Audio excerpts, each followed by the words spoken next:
धन्यवाद म्यामलाई।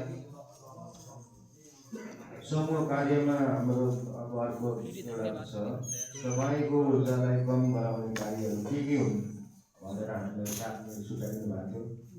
7 मिनटमा धेरै पोइन्ट लगभग 8वटा पोइन्ट लेखेको छ। खाना नरुचेमा आवाज धेरै हुँदा जस्तो साउन्ड पोल्युसन हुन्छ नि, त्यस्तो आवाज धेरै भयो भने पनि वातावरण कुनै पनि अब इन्भाइरोमेन्टल वातावरणले पनि हामीलाई असर गर्छ।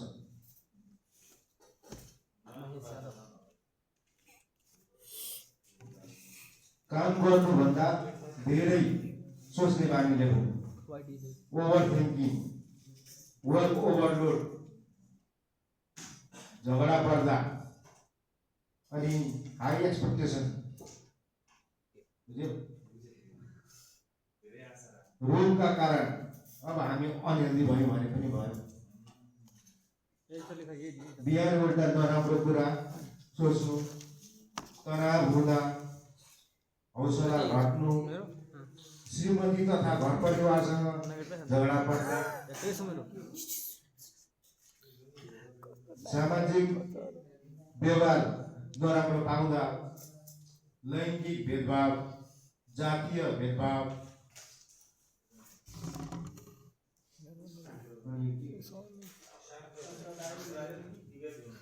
साम्प्रदायिक विभेद हुँदा। हस्, धन्यवाद। अब बाँकी यो हाम्रो अर्को पोइन्ट छ, ऊर्जालाई बढाउने कार्य के हुन्छ भन्ने कुरामा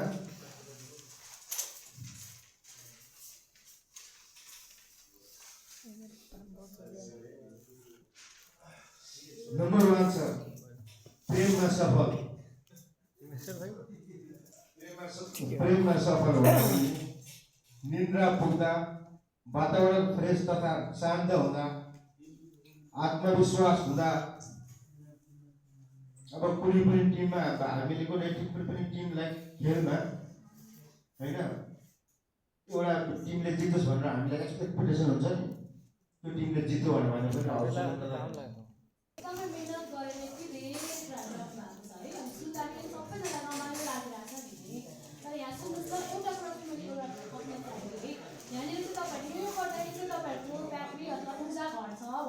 तर अहिलेको समयमा के गर्नु हुँदाखेरि चाहिँ तपाईँले त्यो ब्याट्री चाहिँ बढाउन सक्नुहुन्छ। अहिलेको समयमा चाहिँ तपाईँको ट्रेनिङको पिरियड छ नि त, ट्रेनिङ चलिरहेको छ। यो समयमा हुँदाखेरि चाहिँ ती कुराहरू जस्तै कि श्रीमतीले मिठो कुरा खानु पकाउँदा अलिक मात्रै पोसिबल सम्भव छ है, बरु साथीभाइसँग फोनमा कलमा कुरा गर्न सकिन्छ, त्यो कुराहरू चाहिँ ठिक छ।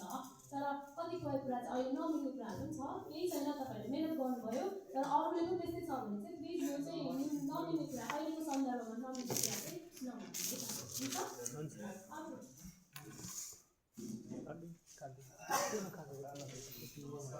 ठिक छ केही छैन। धन्यवाद।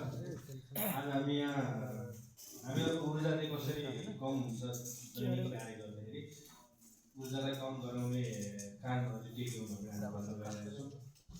यो ऊर्जा कम हुने कार्य चाहिँ एउटा भनेको धेरै सोच्ने, हाम्रो दिमागमा धेरै सोचहरू ल्याउँदाखेरि ओभर थिङ्किङहरू गर्दाखेरि पनि हाम्रो ऊर्जालाई कमी गरेर आएको हुन्छ।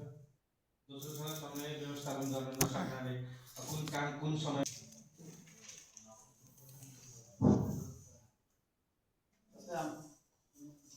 जस्तै हाम्रो साथीले ऊर्जा कसरी कम हुन्छ भनेर भन्नुभयो र हामीले चाहिँ फेरि हामीले ऊर्जा बढाउनको लागि चाहिँ हामीले दिनदिनमा अथवा के गर्न सकिन्छ बढाउने कार्यहरू चाहिँ एक्सर्साइज, मेडिटेसन गर्ने, हामीले बिहान अथवा बेलुका पनि हामीले एक्सर्साइज गरेर हाम्रो ऊर्जाहरूलाई स्थिर राख्न सकिन्छ।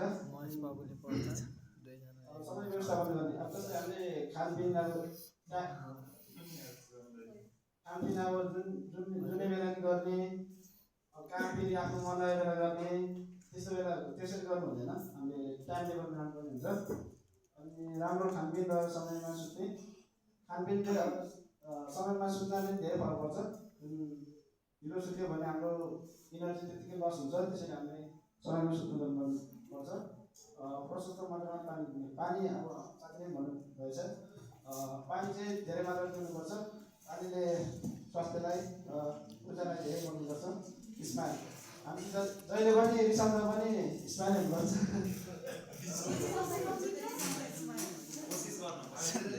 हुन्छ म्याम हुन्छ म्याम कसरी हुन्छ गर्नुपर्छ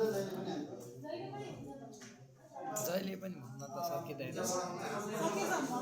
सकेसम्म चाहिँ हुन्छ टेक्नोलोजी भन्दा सत्य दुनियाँमा घुमिर हुने जस्तै हामी अहिले टेक्नोलोजी भन्छ मोबाइल चलाउँछौँ ल्यापटप चलाउँछौँ हामी त्यसमा मात्रै घुमिर हुनु हुँदैन हामीले बाहिरी वातावरणमा पनि के कस्तो भइरहेछ त्यो बाहिरी वातावरणमा पनि हेर्नुपर्ने हुन्छ गलत साथीको सङ्गत नगर्ने अब अहिले अब साथीहरू पनि अहिले चुन्नुपर्ने हुन्छ हामीले अब कसलाई साथी बनाउँदा ठिक होला कस्तो मान्छेलाई आफ्नो